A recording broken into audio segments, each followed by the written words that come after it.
Whenever someone chooses to write fantasy, they always have a very important decision that has to be made. Do I or do I not rip off Tolkien for a fistful of fantasy races? I spent a long time considering this, which is why I've made a glorious PowerPoint presentation. This is the running, I'm calling the mannequin sketch of roughly what the Fae will look like. A race I designed because I have written a book. Well, a first draft. I have been editing it. And for this book, I decided to design unique fantasy races. The nature of the setting that I wrote created a need for it compared to a traditional fantasy book. While the book is still in development, the main character of the book is immortal, and I wanted his age to be reflected in the setting. So what I did was I designed a pseudo-evolution mechanic into the writing and world building. What we have is we have a traditional fantasy setting existed, but that time's passed and things kept changing. So for instance, a guy managed to make magic bombs, and then they managed to make grapes and enchant them to make them into magic bombs. And then that kept happening until eventually we had naturally occurring berries that act as a small bomb within the setting. Or, because you're still more interested in the Tolkien race equivalents, we have elves became not Quaggoths, I call them Dorcha, but I'm using the Quaggoth image because I don't have a better image. In my setting, the elf god died, and this is what elves became after they hid in caves for several centuries. Which brings us back to these guys, where I needed fantasy races that were not descendants of former ones to act as a notable contrast against a world full of subversive tropes, because subversion I find gets annoying when it's held in too high of a density. Which brings us to the Undead Wars. Highly relevant to the plot of the book is the great backstory war where undead conquered everything and species kept dying in the process. So elves died, well, died-ish, chickens died, cows died, thousands of species went extinct over the course of the Undead Wars. And the species I chose to remain were mostly scavenger species, because when one of these kills a skeleton or kills a zombie, they can actually pick the flesh off the bones, because they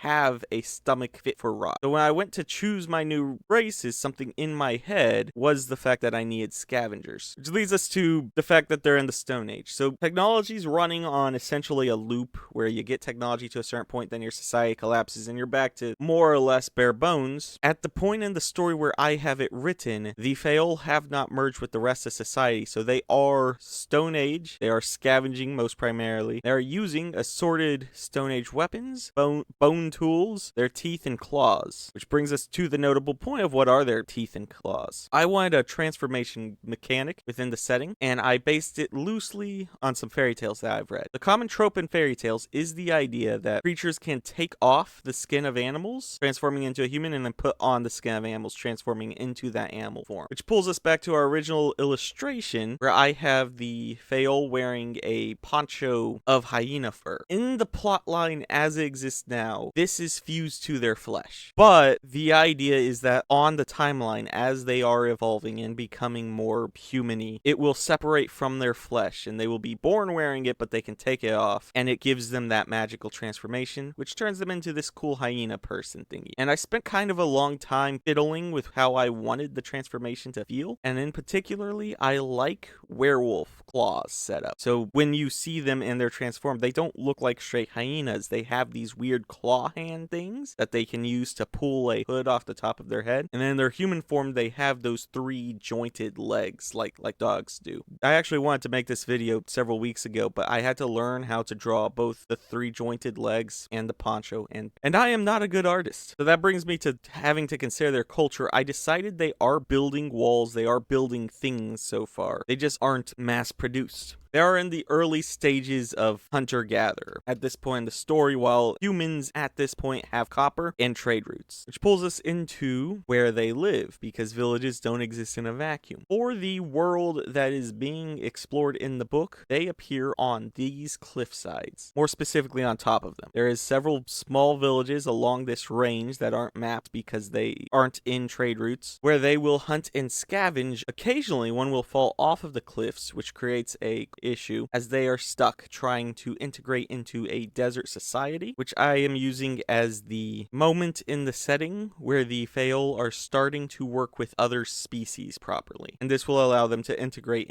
into becoming a traditional race that coexists in all the major cities. But it's not happened yet, because it's all happening on the immortal man's timeline. So what you have is he sees them. He is predicting what is going to happen because he's seen stuff like this happen over and over throughout the history that he's lived through. I cut this. I really wanted to include this, but this was something I was trying to design in the book. Sheep are the only surviving domestic animal. I have some reasonings behind that, but like I said, the Undead Wars killed the chicken, it killed the cows, it killed etc. It's a very defining event, and it's part of my main deviation from traditional fantasy tropes. So I had a concept that a god was the one who kept the sheep alive, making them the only surviving domestic animals. And I was workshopping there being some sort of curse associated with that god, where they would curse one of the Faol, and this would make them unable to stomach meat, which was horrible because they're scavengers, and they have this weird wool armor stuff going on. And if you look at the design I have here, I was shooting for kind of a tiefling subversion, because tieflings I find to be kind of annoying, and I wanted to set it up to where you had a wooled sheep tiefling concept, so that it's an outcast among the Faol, but everyone else is confused on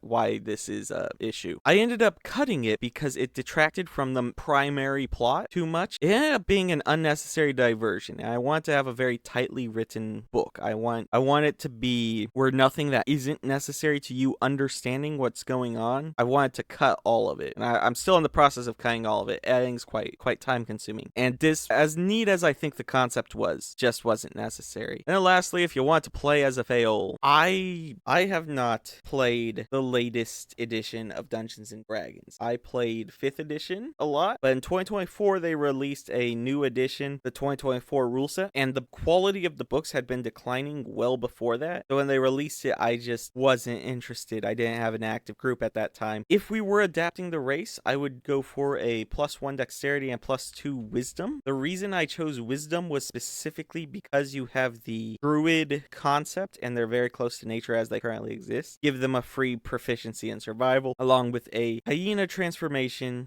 I could write out the detailed actual rule thing. I would say your HP doesn't change. You can just take the form of a hyena. You pull out the stat block. Your strength, dexterity, and constitution are temporarily changed while in the hyena form, but past that, you're generally not changed very statistically within the set. Thank you for your time.